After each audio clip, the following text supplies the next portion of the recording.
Namin. Yan, good day po. Ito yung order number nyo sa ating Lazada. Ito yung order. Order nyo sa atin na LG2X. Yan. Placid blue. Ano, basic setup na yan ni Arnel.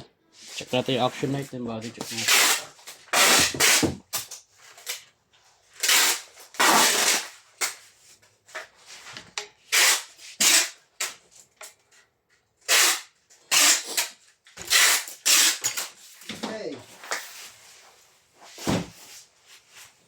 Nagis ako lumagin sa bawat sandali kami kapiling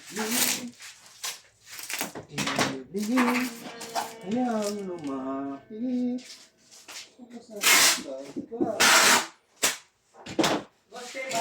Mat? Anthony. Sige, saglit lang po ha. Ano yan niya? Ano daw yan, boss? 143. Lazada yan. Ay, Shopee? TikTok, JNT. TikTok daw. Saglit na ha. Pause. Yan, try bus check po natin. Oh, yun. Wala na nga ang budget eh. Ginagalaw pa. Sa kanya na nga lahat eh. Ako, ganyan din. Nagagalit din ako pagka-order na order. Sa kanya na lahat yung pera, di ba? Tapos, ay, talaga. Ayaw problema. Sa akin kasi yung pera. Pero, open string. Pero yung malaga, pinigil mo pa. Nagugulat ko yung pinarating sa tawagan ko sa bahay. Kaya may order ka dito. Nagsisipa.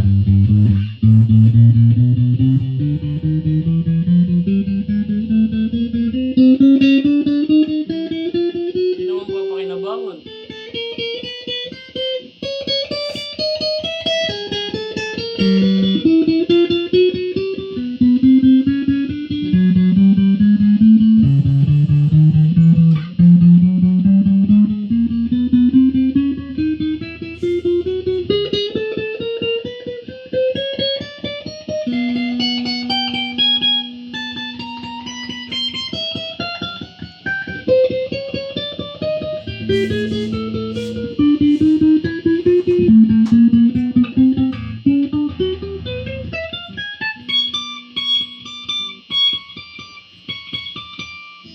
Nag-pick up.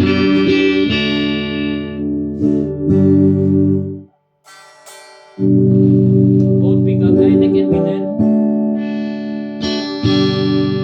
Middle pick up.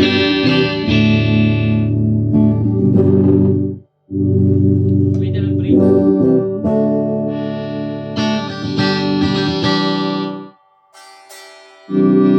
Bridge pick up.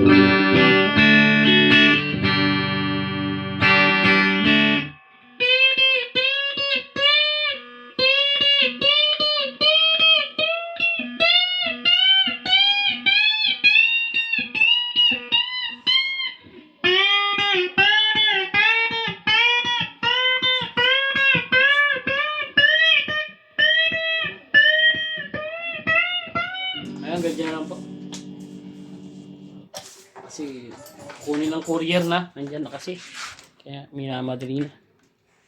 Nagagamit na, yan o.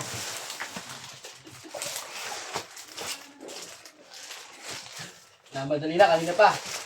Kanina to, dali na. Yun ang mamadali talaga naman yung courier yun. Hindi naghihintay yun, di ba? Yun ang pagbaba. Kala mo, lagi natatae eh. Maintindihan mo sila yan pag siguro nagpipick up ka na rin. Malay mo, marami sobrang daming pick up nila tapos parang ano, talaga mo. Yung magkano lang, kunyari, yung counter ako lang, 49 pesos lang. 49 pesos lang yung ano, yung babayaran nila. Tagal pa. Siguro, kumain ka ng mga 20 minuto, mga 15 minuto.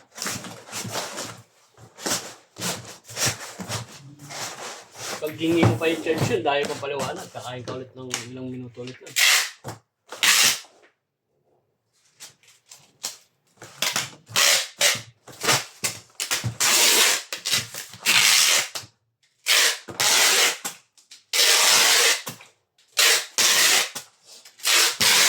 Biyahe nga ako nun. Ang kotse. Ano lang, 150 pesos. Pero malaki. Inabot ng isang oras. Paano? Diyan lang, malapit lang. Lalakad na lang siya. Pasuin ka pa. Pasikip-sikip. Yan, ibabubble wrap na lang yan. Maraming salamat po. Ayan, tatlo yan, bubble wrap. 1, 2, 3.